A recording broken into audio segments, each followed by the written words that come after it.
Welcome to Pub and Porch, Applied Stoicism in Modern Life, hosted by Adam Piercy and Mick Mulroy.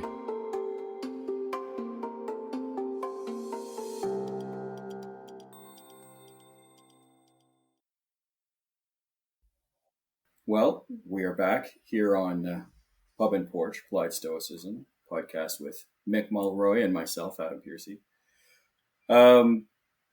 Welcome back, everybody, to the podcast, or thank you for joining us if this is your first time. Today, we were going to talk about violence in the political sphere and violence when we should be choosing discourse. Without going into details, because we don't really want to do that here. It has been a tough week, I think, for us here, at least in North America, with violence in the political sphere, or with political or public figures. And so Mick and I were speaking in the week, and we were thinking this is probably a really good topic to talk about, because I think we both have views on it that we would love to think could help someone. So, but Mick, I'd love to get your initial feelings of this topic before we start pitching our conversation around what we choose to do in response to it. So, what's your take on the last little bit exactly, just to sort of set the stage for us? Sure, Adam. Before we start, for those that are watching on YouTube, that picture or the rub behind me is a rub that I got in Greece. I work with their special forces. It is the rub from Thermopylae. It's the famous "Go tell the Spartans, stranger passing by, that here obedient to their laws we lie." So if you're wondering what that is the historic, I think one of the first, if not the first, war memorial. But the point of it is, they follow the laws. Societies made up of laws, even to the point where they all ended up under that plaque. So I think that's an important place to start with, that when you are part of a society, you agree to abide by its laws, right? So no matter what you think or how mad you might think you are, you still have a absolute requirement not to take things into your own hands. That as long as you live in a democratic state and you have fair processes, that's what you agreed to live by. But specifically to the growing, I think, and we were just talking, going back to Julius Caesar, right? So this isn't brand new, but it is growing. And in the United States, I'd just point out two important factors.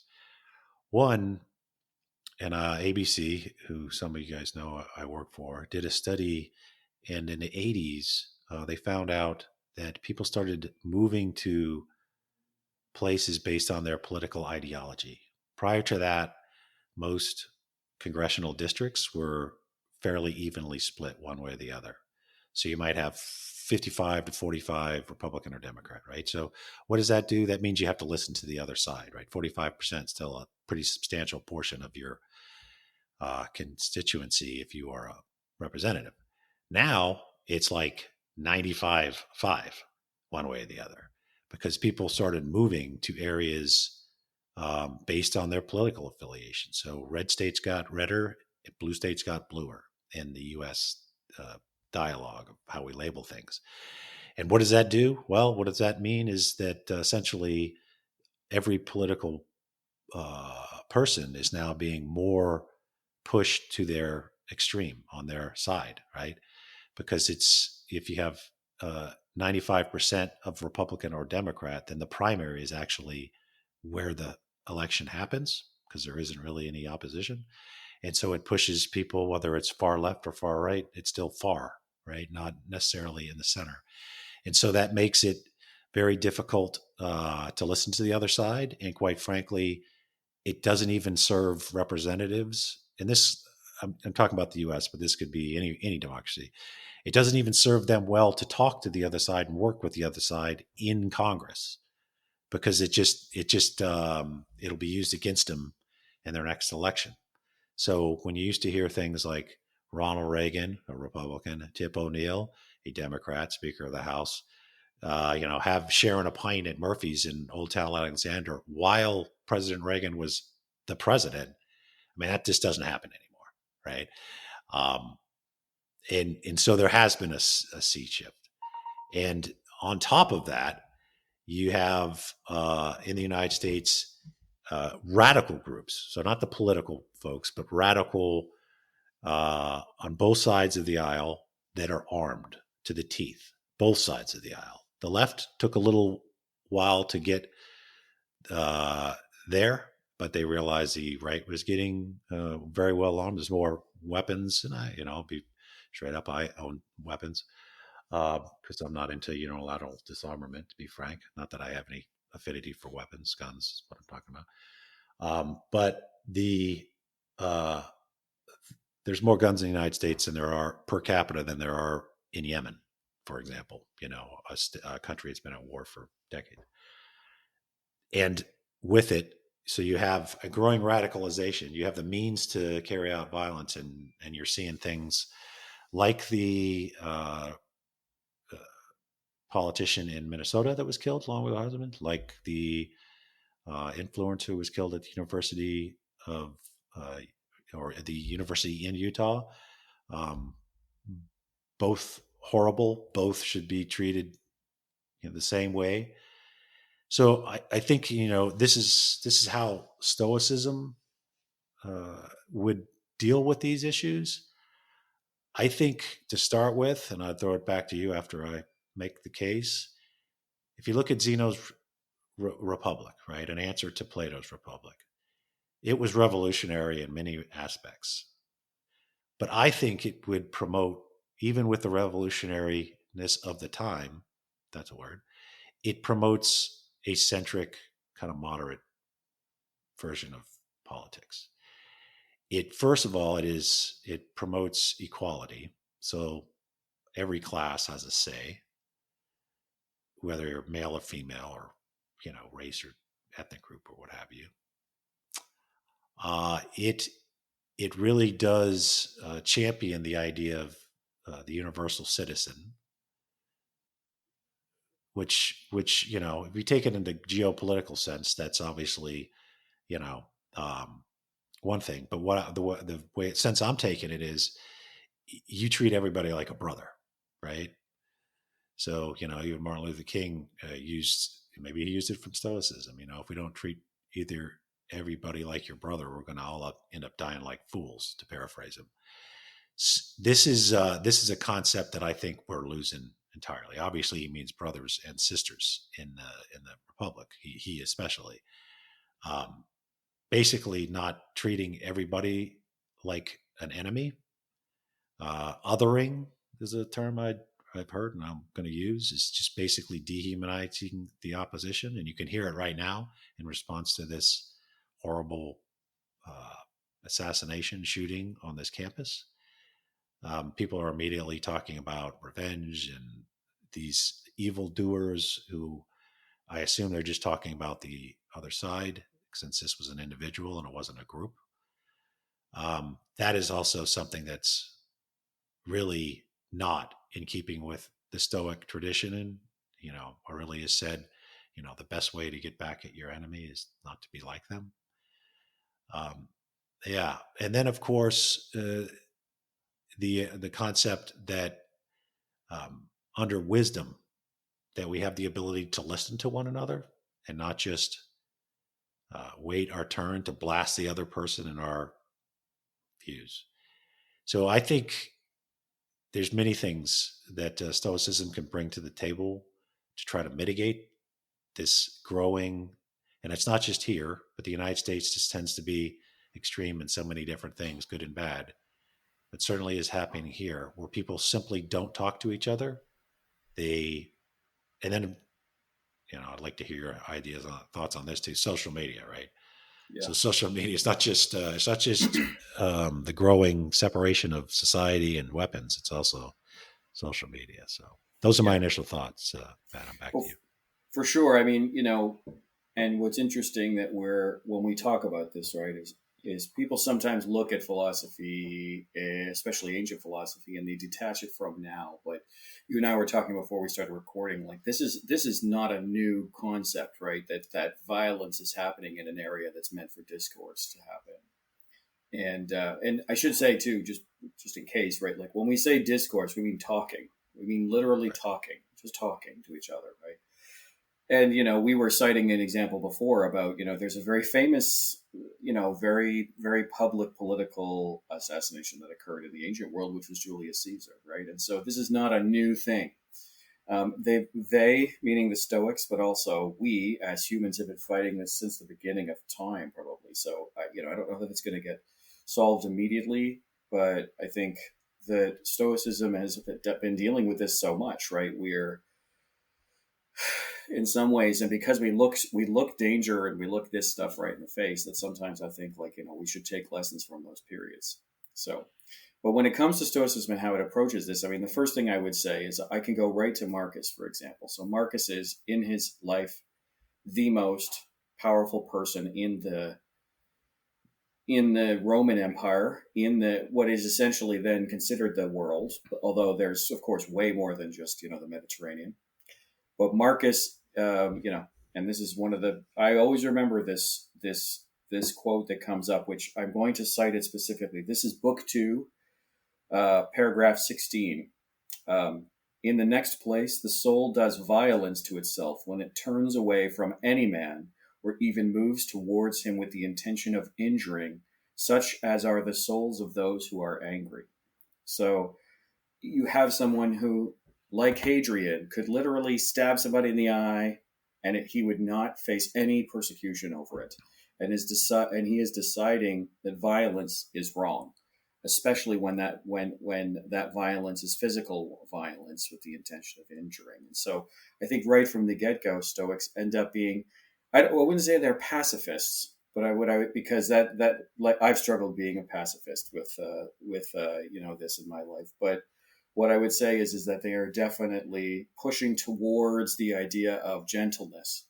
There's another quote about gentleness from Marcus where he says, "Gentleness is stronger than weakness. It's on the other end of the spectrum from weakness, and you must enter these things with gentleness." So my hope that I would hear someone take away from these kinds of reading is that they would see the truth, because I am someone who is nonviolent. I am someone who is a pacifist, and I feel Stoicism resonated with me so early on with this concept. So I hope that people would look at this and say, okay, if you're upset, if you're angry, great, but the best revenge is not to be violent, and the best revenge is to not be like that. And therefore, violence is just not the answer. It's simple to say that. I know people are very upset right now, especially from this past period of time that, not to go too specific, because I do think this is more universal. But my first take on that for sure is like, you have this person who could erase someone's existence with a word, and he decides to say to himself, remember that violence is bad. It's not the right thing to do. And I think everybody, whether you follow this philosophy or not, can take a step away and say, that's probably a good point to make, as it were. So that's my first real take on it. So on your point, certainly when Stoics aren't passive, Mm-hmm. I mean, you think some of the most significant military leaders in history call themselves specifically Stoics, but I also think they believed in reason over rage, right? That's Yes. kind of the image of a Stoic. Yeah. And it's interesting. I was watching, it's called The King. It was about Henry V last night. And he is picking his war council, right? So like his Secretary of Defense. And if you don't remember, Henry V was one of the most significant wartime kings in English history. He picked his friend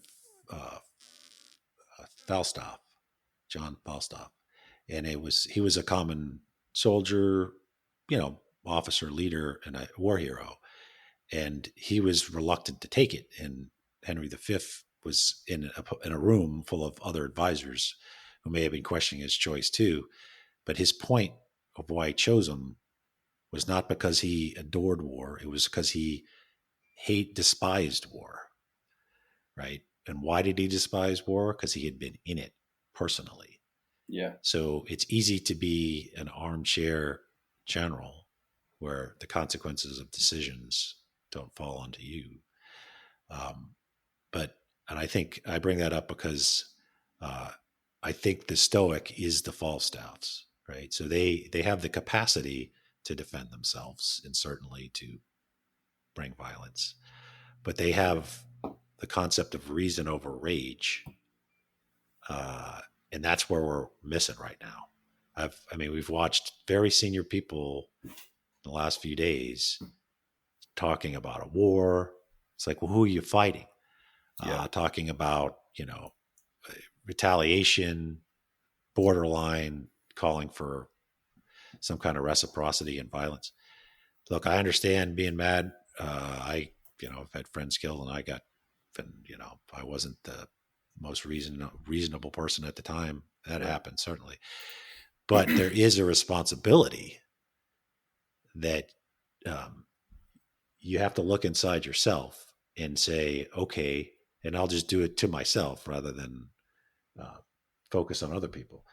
Right. Am I the one that's perpetuating this? Do I just talk about, and I know you're like center left and I'm like center right, but do I just highlight the problems on the other side? Is that what I do? Do I just focus on it when I feel almost like some kind of crazy sports type affiliation, where I ignore the issues on my own side? I downplay them. Do I repost things without knowing if it's true or not? Do I just look for anything that meets my specific agenda? These are all things that I have to look at myself, because if I am doing those things, I am part of the problem. Yeah. Like, I might not be out there, crawling a rooftop with a 30-06, and I certainly wouldn't be that person, but you are contributing to it if you don't hold everybody accountable for their own actions and be equally outraged when the other side commits violence. If you're selectively, then you're almost worse. You're the little weasel in your house or basement that's promoting this with zero consequences to yourself. Like it's some kind of, so if I again focus on myself, if I do that, and I don't think I do, but to the extent that I ever get into a position where I'm just highlighting the problems of the other side, particularly when it comes to political violence, then I think I need to step back and fix myself. Yeah, and I think right now we are dealing with an interesting thing that again relates to a period of time that Seneca and Marcus and Epictetus all lived in, which is the time of what we sort of think of them as political talking heads or social media influencers, but back in the day they would have been called sophists, right? Yes. And I do think this, and you and I talked about this before, I think this is a really important topic to talk about, because I get being angry, right? But we have to be careful when that anger is present, because as Seneca would call it, anger is a temporary madness. And therefore you're losing reason. You're losing conscious thought in many ways, right? Anybody who's been in a fit of rage, and we talked about this on a different episode where I was in a very angry moment where I was defending my family in a circumstance. It was one of those things where you kind of wake up from it later and you're like, man, how did that get there? Now you're present, right? I was present in mine, but many times you're not. And that's where you have to be careful, because we know that people are angry, but there are what we would call back in the day sophists out there. So what is a sophist? A sophist is someone who they're very good at saying things. They're trained in rhetoric. So rhetoric is like how to talk to somebody to sway them to your point. And I'm not saying these influencers aren't educated. That's not what it is. But it's like, it feels like we're getting to the point right now where we are ignoring fact, or we are ignoring reason for the thing that sounds cool in the 3-second soundbite on Instagram or YouTube or Spotify or whatever it is. And I think we have to be very careful of that, right? We have people calling for things right now that I can I think you and I would both agree on this one. They're calling for things that will not make this situation any better. It feels like escalation. It feels like further polarization, which is a really interesting word because it's actually an engineering word, right? Which is to polarize something is for it to have two ends, basically, right? A positive and a negative. So a magnet is polar if it has two poles. And so, it's this, these things are getting everything sort of blown to this proportion. I'm not going to say out of proportion because obviously violence has been horrible this last period of time, but things are being blown to this proportion that it's significantly more than it used to be.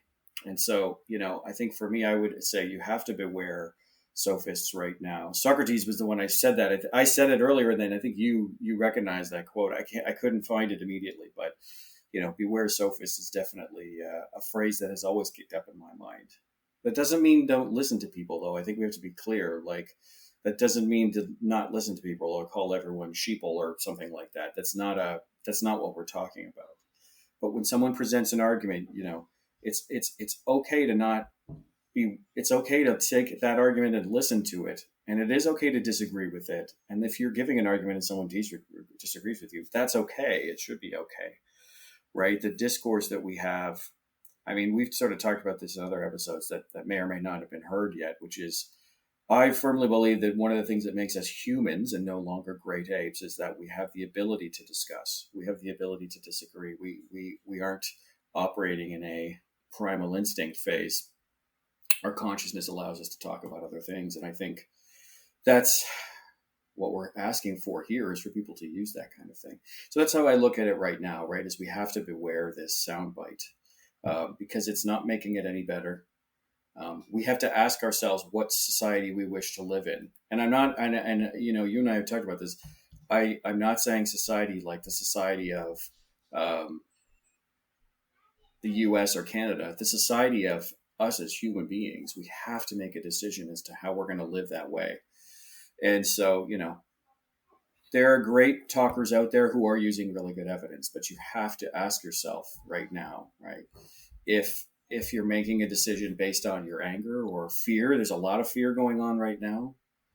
Or if it's just rhetoric meant to get 3-second sound bites or whatever, right? There were claims made about things from this week where I was like, we don't even know all the details of this event that's happened, from this violent event. And people are making claims to what it is. And you go, you know what, I'm just going to wait. I'm going to see what happens. I'm going to listen to the news and I'm going to see if I get any updates on this so that I don't make any snap judgments. And I think I would urge everybody to do that. I want to call out one thing, which is a friend of the podcast, Ryan Holiday, has been talking. He has a new challenge coin out, and it's about taking a pause and taking a moment instead of losing yourself to anger right now. He's sort of on an anger kick right now with his daily Stoic emails and podcasts. And I would urge everyone to think about it like that, right?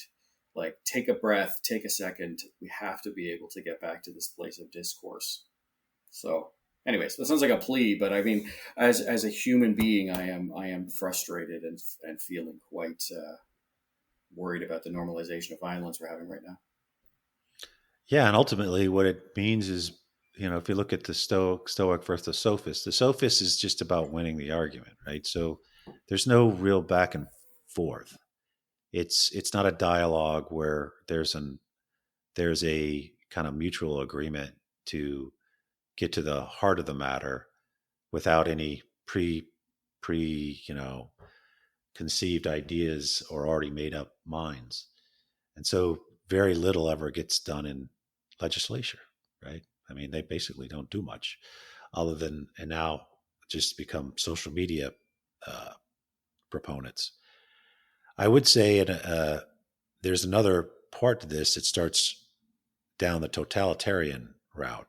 So if you have political violence, and it gives the one side at least the opportunity to start cutting down on free speech, right? So you start hearing a lot more terms like who's a patriot, what's a patriot. And me and Tom Morris, another friend, I think, of the podcast, certainly a friend of mine, former philosophy professor at Notre Dame, I should say, as in the school in the U.S., we wrote a whole thing about patriotism, right? It's called a misunderstood virtue. It starts to become a name for people that agree with me, right?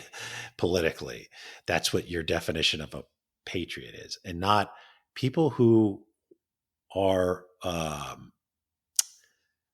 would say, invested in thought and action in the well-being of the society they live in.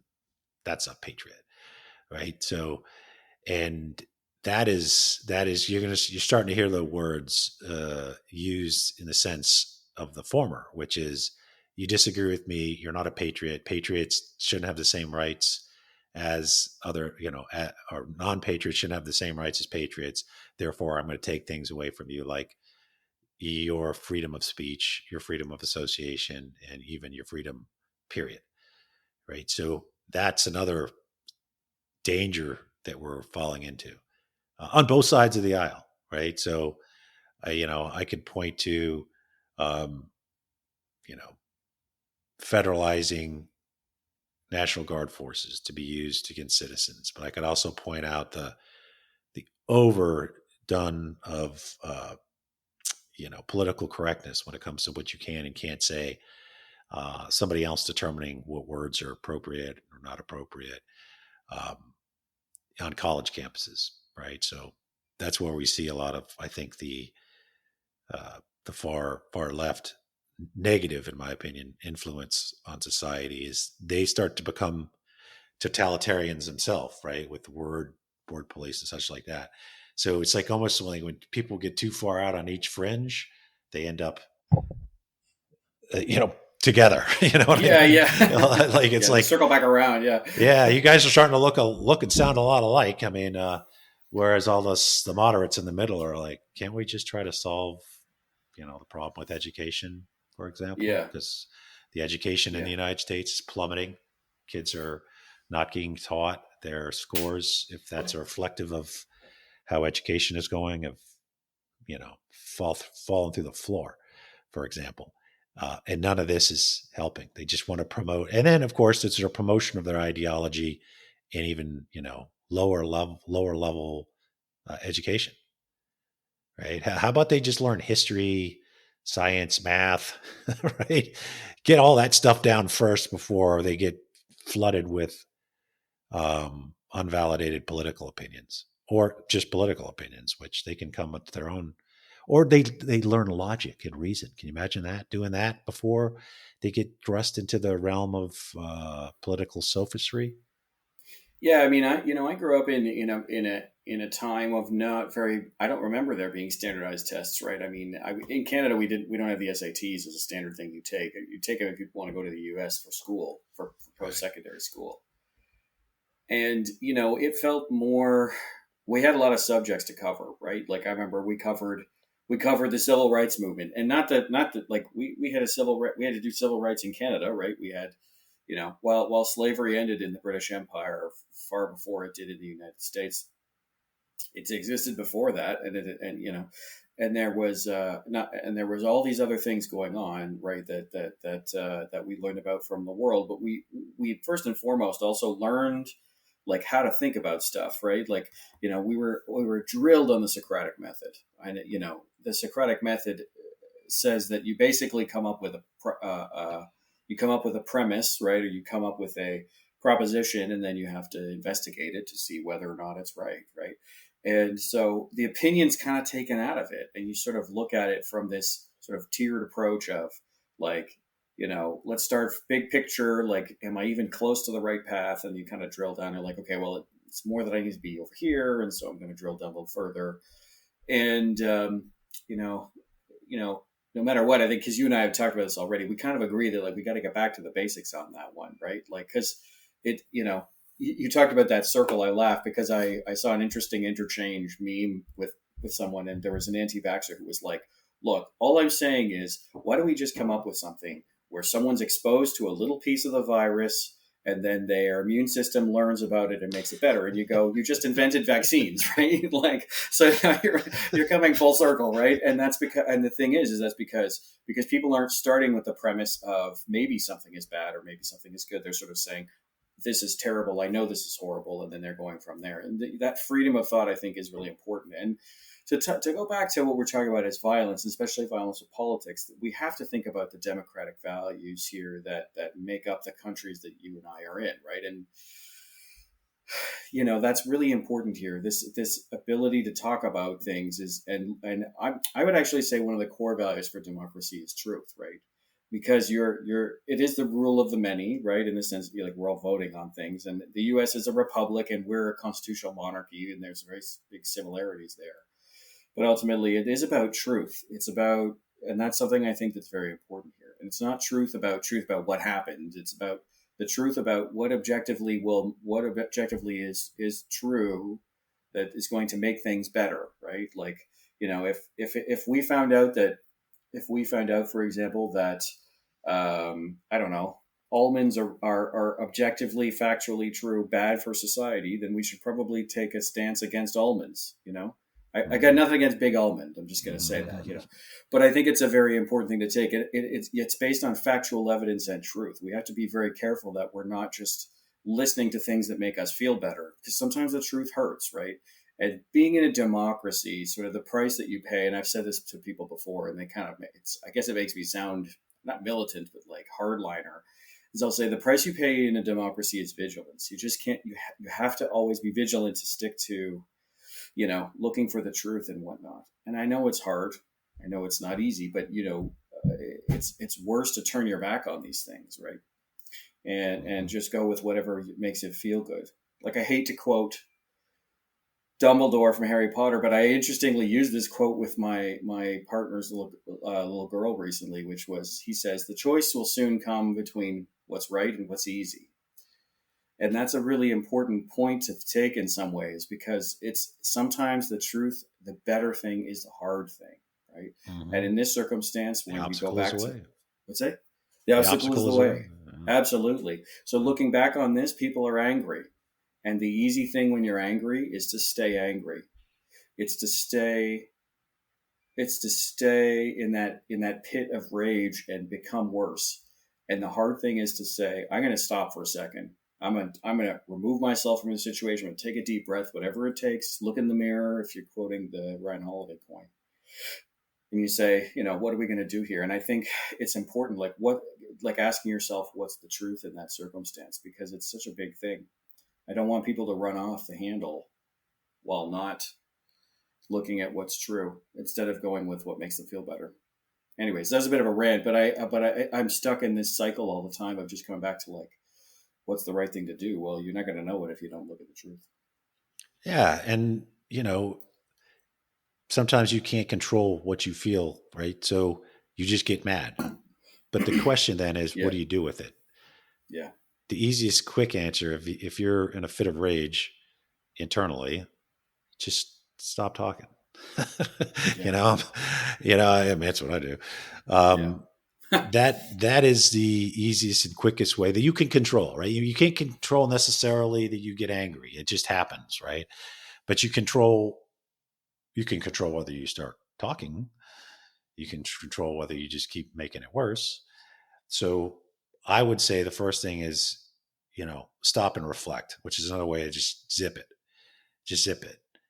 And then if you really want to be a wise person and not just a person that repeats talking points that you hear from your political side, don't have a preconceived notion of what the answer is. Have the ability to change your mind. Ask yourself, have I ever changed my mind? Am I actually listening to the other side? I'm not saying you have to change your mind, because there's no reason to believe that the other person's always right and you're always wrong. But if you're not even like taking in new info, then you're a propagandist. You're not actually, participating in the dialogue. So that's the second thing. One, if you can't just have a civil discourse and stop talking. Two, really reflect on yourself and whether, are you actually trying to get to the heart of the matter, or are you're just trying to repeat points? A concept that's maybe not forefront when people think of Stoicism, but I certainly agree with it. Is I think it was Aurelius. You don't have to have an opinion about everything, right? Right. Yeah. Everybody thinks they have to have an opinion about everything now because it's all I on know. social media, right? Yeah. And I'm not an expert on a lot of stuff, so when I get asked something that hits, on my analyst role, like on economics, I'd rather hear an economist than me talk about economy I know. because I don't feel that I have much to add. I want to know it affects Yeah. everything Yeah. 100%. So there is times when you should just be quiet and listen. And people who spent 8 years trying to learn about a topic, whether it's vaccines or the economy or whatever, um, you don't have to have an opinion on everything. So don't feel you need to. Don't feel you need to weigh in, especially if you're not going to do the due diligence to actually know what you're talking about. And some of these topics, I mean, that's how societies work, right? People are specialized in certain things, so others don't have to. I have no idea, to be frank, how we're talking right now, and you're in Canada, I'm in the United States, and I can see you move almost instantaneously from the time you move, and you sound like you, which is always, since a little kid, I could figure out how you could translate words into something that could go somewhere else and then be the same words. I still don't really understand how I can tell it's you, like your Right. voice, like sound Yeah. like you, Yeah. right? So I'm sure somebody can write in and tell us, which I'd be really interested in. But my point isn't that. It isn't about that. It's about there are people that specialize in society so that a benefit of others and vice versa. So we don't have to have over the top opinions on something we don't even know, Right. right? And it just adds to the cacophony of just untethered rhetoric that's going Yeah. on right now, where people are saying things that either factually aren't true, didn't check, or they deliberately are promoting things that are untrue just to, make their side sound, I don't know, better, Yeah. whatever that means. Yeah. And there's an interesting side to talk about with that, right? Like it's happening a lot in Canada, and I think it might be happening other places as well. But I know for a fact that this happens in Canada, where going from the Democratic position, there are candidates that don't go to the debates here, which is super weird to me. Like, so you're in a riding. I won't even say anything because I'll make up a name. You're in the riding of Elrond or something. I'll make up a name, and there's three candidates, right, middle, left, right, and one of them decides they're not going to attend any of the debates, right, for the candidates in that riding. And for me, when that happens, I go to this point where I go, why are they doing that? Right? Are they afraid to talk to us? Right? And that makes me very skeptical versus the people who are there standing up, taking the questions. I sit there and I go, okay, I can talk to that person. And that makes me feel better. And, because also as someone, you highlighted me as center left, which I would say that I am, but I am usually an undecided for a little point because I want to know what's going on. And this is why you were talking, and I were talking about this. We got to urge people to do this more, right? It's like, I sit there and I go, I want to pick the candidate that has all the things that I think are good for the society, Yeah. right? That's what I look Yeah. at first. And so it's very interesting to me when I start seeing people not go to debates because I'm going like, what are you afraid of? Are you afraid? Right? There's a phrase in the space program world, which is what's visible is reality.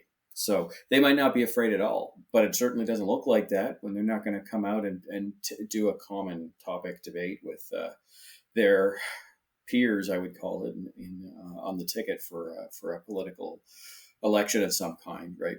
And I always end up going with the idea of like they must be afraid or they must be hiding something. Sometimes they're sick, right, or whatever. That's fine, but there are times where they don't show up, and you go, why not, right?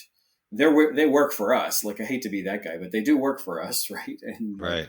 Or they're trying to work for you. They're Right. trying to work for you. And I would expect that it's a public office. I would expect that they would have to do something like that. So I ask a lot of people when they're listening to these things. I say do you have the ability to question this? Like if you question it, what happens? Like can you talk about this stuff? So anyways, it's an interesting thing that I'm seeing here. It's a trend that's growing I think in politics in general in some places. And I'm like, that's so weird, especially when they don't go to any debates in that riding and they still get elected. And you go, how does that happen? But Yeah. And I think part of the reason why I think you answered your question there, at least from what I've seen, is the politicians that decide not to go to the debate already think they're going to win. yeah, So there's no upside to the debate, right? They're already ahead in the polls, but it really defeats the whole purpose of why is it you're running for office then, yeah, right? I mean, if it's not about the ideas that you're going, why go? yeah, You know, I don't know where Stoicism would fall on this, but that's why I like the idea of term limits. hmm, I think elected office for helping decide the nation's laws or actually decide the nation's law should be more of a service than yeah, a career. Because once it becomes a career, it becomes corrupt in the sense that they have all the decision making power. yeah, It's one of the reasons why they don't want politicians, at least in the United States, to be able to individually trade stocks because they can right, totally affect, you know, which stocks do well based on the legislation they pass on the industries they pass. And they're going to know right, stuff that nobody else does. right, And people are shocked at how well that the politicians do picking stocks. Well, I don't think they have any more, you know, smarts when it comes to that than anybody else. I think they just have information that others don't have. So not to yeah, get off the track, but the point well, being is it's there's part of, I think, political violence comes from political corruption. It becomes from careerists whose job becomes staying in power. If you are limited in the time you can even be there, then I think you would be more focused on making a difference based on, you know, whatever you think is right or wrong. Go in there right, and do that, and then go back and get a job, get your old job, get a real job. You know, yeah, yeah, yeah, seriously. I mean, that's how it no, started in the U.S. I mean, if you read about Abe Lincoln, like it was rough. They had to go and live in dorms, basically, right? yeah, It was a service when he was a congressman from Illinois, right? He yeah, had to figure out how to live in a dorm and share a bed and all this stuff. You know, we've gone from that to where everybody in our Senate, especially, is multimillionaires. Hmm. hmm, Not really representative of the rest of the United States. yeah, Um, so the egalitarian view from Zeno's Republic, I think, would be opposed to that. I And think so. if you poll people, I mean, it's good enough for the president. Why would it be good enough from the congressman from the 16th district of New York, right? Yeah, If you poll, that is very popular, at least in my country, is having term limits simply because it'll start making, I think, the service part of it more of an actual service and less of a way to, you know, promote your own self-interest over decades and decades. And of course, these folks stick around longer than anybody in any other uh, part of society, yeah, right? You don't see, you know, somebody running a company usually at 82, you know. yeah. Not if you can, you can. I'm not. This is an Yeah, yeah. anti-age, We're not but being I mean, ageist. It's just yeah. it's an uncommon thing you see. I agree. Oh yeah, but you go into the Senate, and I brief there all the time, and I'm telling you, it doesn't look like any other faction of society. Right. With it is essentially made up of very wealthy, very up in age folks Yeah. who just don't want to leave power. Again, if you're fully capable of doing it, I'm not saying put an age limit on it, but there's a reason why they don't want to leave. Yeah. Whereas, you know, the CEO of, you know, a Fortune 500 company, the president of a university, I mean, just go down the list Yeah. and you don't see the same characteristics, put it that way. Yeah. No, I agree with you. And it's a tough thing right now because this is all part of the rhetoric that we have going on right now about this. And I go back to what I think from the beginning is like you have to continually ask yourselves about these circumstances and say, is what's happening here right? The United States built itself on the idea that they were creating a form of government that could change as it needed to, right? And as they wanted it to. And it's almost the same in my world, right? With the constitutional monarchy that is Canada, which is a parliamentary system, where you can change the way these things work. And so, what I would say, though, going back to our original topic, though, is like, if you don't like the way that it's going, violence is not the answer, right? There are ways to do this and ways to have this discourse. You and I had this conversation over the last 44 minutes, and I don't think I made you want to get violent, but hopefully not. But ultimately, I think this is the thing: is we're talking about something that affects us all.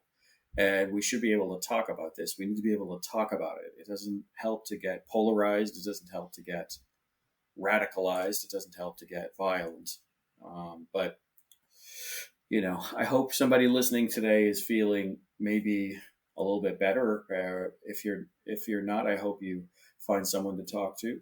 But for us, I think we should probably get ready to sign off here. But it's been an interesting topic today. I think this is never going to go away because this is real life. This is stuff that happens to everybody every day, is the politics of the world and how our societies are run.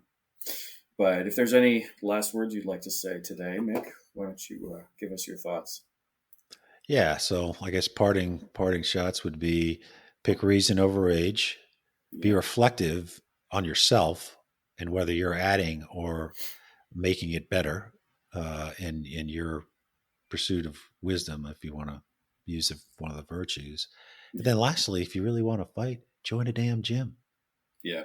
Seriously. I mean, the political spectrum is not the place to do it. The political spectrum is for the benefit of society, right? Yeah. It's the laws that govern us all, right? Yeah. So, go tell the Spartans. I guess I'd leave where I started. Absolutely. And when it comes to anger, I usually like to sign off with my head in the icebox, heart in the oven. So keep your head in a good place, and we'll go from there. So thanks a lot, Mick. Good speaking to you today, and we'll see you on the next one.